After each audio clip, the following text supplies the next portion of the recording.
மோசமான நிலையில் உள்ள டெங்கில் தமிழ் பள்ளி கட்டிடத்தின் கட்டுமான பணிகள் திட்டமிடப்பட்ட காலத்திற்கு முன்னதாகவே நிறைவடையும் என எதிர்பார்க்கப்படுகிறது. அத்திட்டத்தின் கட்டுமான பணிகள் தற்போது 65 விழுக்காட்டிற்கும் மேல் நிறைவடைந்துள்ள வேளையில் ஒப்பந்தத்தில் நிர்ணயிக்கப்பட்ட காலக்கெடுவை விட 70 நாள்கள் முன்னதாகவே அப்பணிகள் நிறைவடைந்துள்ளதாக கல்வி துணை அமைச்சர் வோங் காவோ தெரிவித்தார்.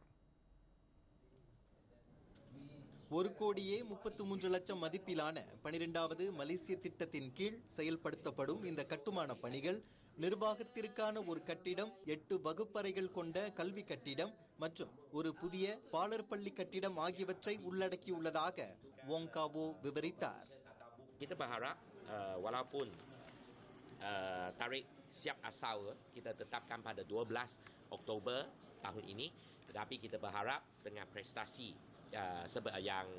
yang mantap sebegini, kita mampu untuk menganjatkan ataupun mengawalkan tarikh siap sebenar atas tapak supaya bangunan-bangunan baharu ini dapat diserahkan kepada pihak KPM secepat mungkin dan digunakan oleh sekolah EJKT Tengkil ini dengan secepat mungkin bagi satu pembelajaran yang lebih kondusif. இதனிடையே கல்வி துணை அமைச்சரின் வருகையின் போது பல தீர்மானங்கள் முன்வைக்கப்பட்டதாக டெங்கில் தமிழ் பள்ளியின் தலைமை ஆசிரியை புஷ்பா ராமன் கூறினார். இன்று இக்கட்டிட பணிகளை பார்வையிடுவதற்காக நம்முடைய துணை கல்வி அமைச்சர் பள்ளிக்கு வருகை அளித்து பார்வையிட்டு பல கருத்து பரிமாற்றங்கள் செய்திருந்தார். பல சிக்கல்களை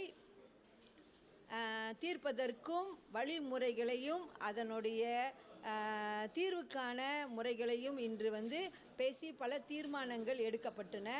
உள் வடிகால் அமைப்பை மேம்படுத்துவது மற்றும் அருகிலுள்ள ஆறுகளில் வெள்ளத்தடுப்பு திட்டங்களுக்காக எரிசக்தி மாற்றம் மற்றும் நீர் உருமாற்ற அமைச்சுடன் ஒருங்கிணைப்பு நடவடிக்கைகளை மேற்கொள்வது போன்றவற்றின் மூலம் வெள்ள பிரச்சனைகளிலும் கவனம் செலுத்தப்பட்டு வருகிறது.